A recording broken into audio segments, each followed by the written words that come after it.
Welcome to Average Christian Man. This week we're going to be discussing the question, do Christians who commit suicide automatically go to hell?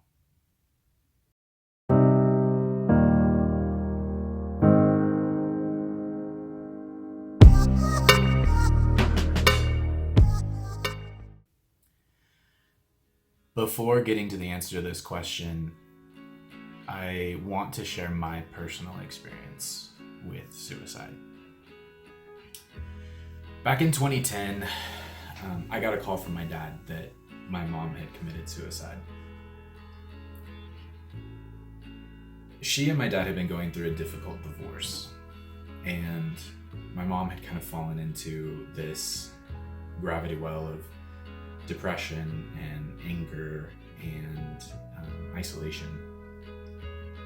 We talked on the phone a lot. A lot of that was me counseling her and trying to help her through the emotions of the divorce and everything that entailed. And it was hard. I was at college at the time, and from 200 miles away, there's only so much you can do. I really encouraged her to get involved with community or go out with friends or whatever it looked like. But even knowing all of that, the moment that I received that phone call, I was still completely unprepared for the news. Suicide is a particularly hard death to grieve. When it's sickness or an accident, maybe even a murder, you can direct your anger at something. When it's suicide, though, now you're dealing with grief and trauma. There's this hurricane of emotions. You've got guilt and abandonment and anger. I remember going to this abandoned parking lot near my house, my little pickup, and just screaming at the top of my lungs, just kind of venting that emotion out. And it took me years to fully process through everything.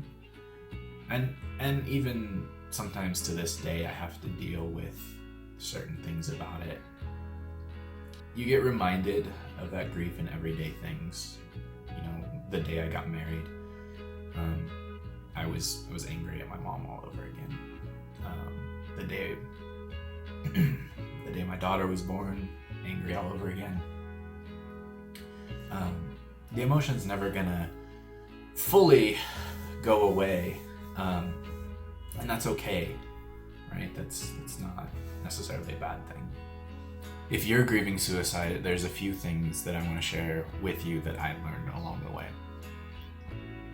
The first one is that God did not choose this for my mom. God does not choose suicide for people. He lovingly knitted us in the womb and cherishes us every day. Second, and something that it took me a while to realize, is that God really does work all things together for His good.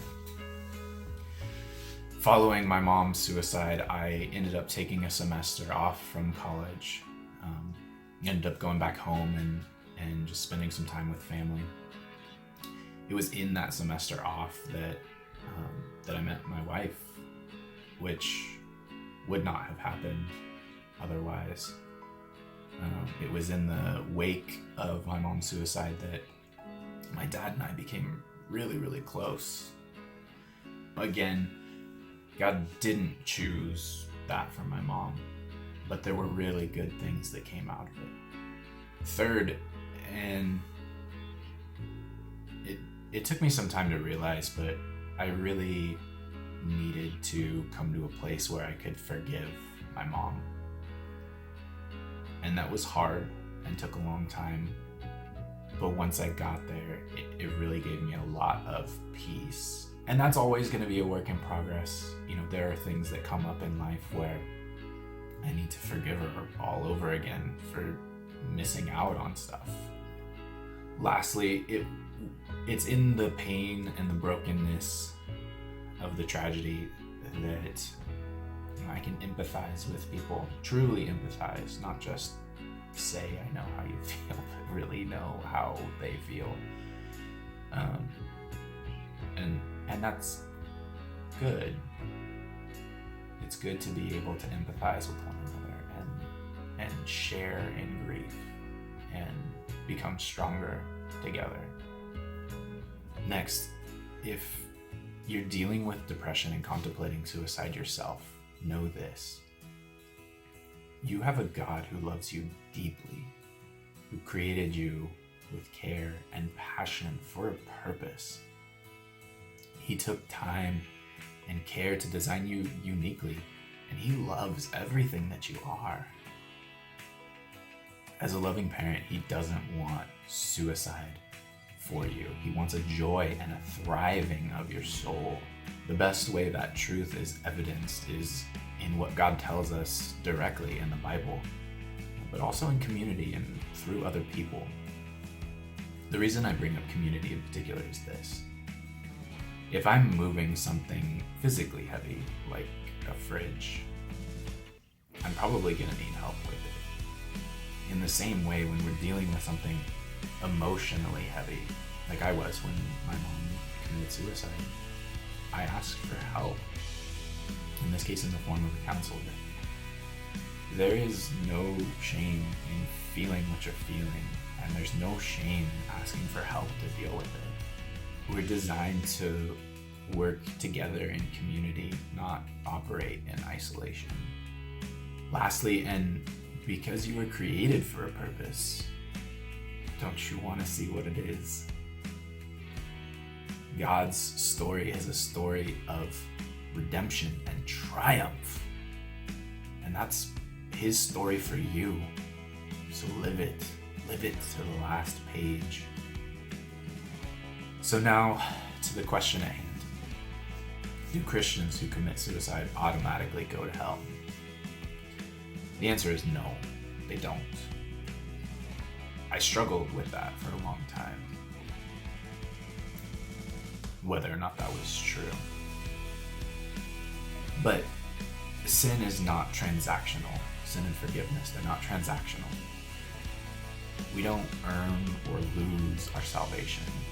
We are gifted it through the grace of Jesus' sacrifice.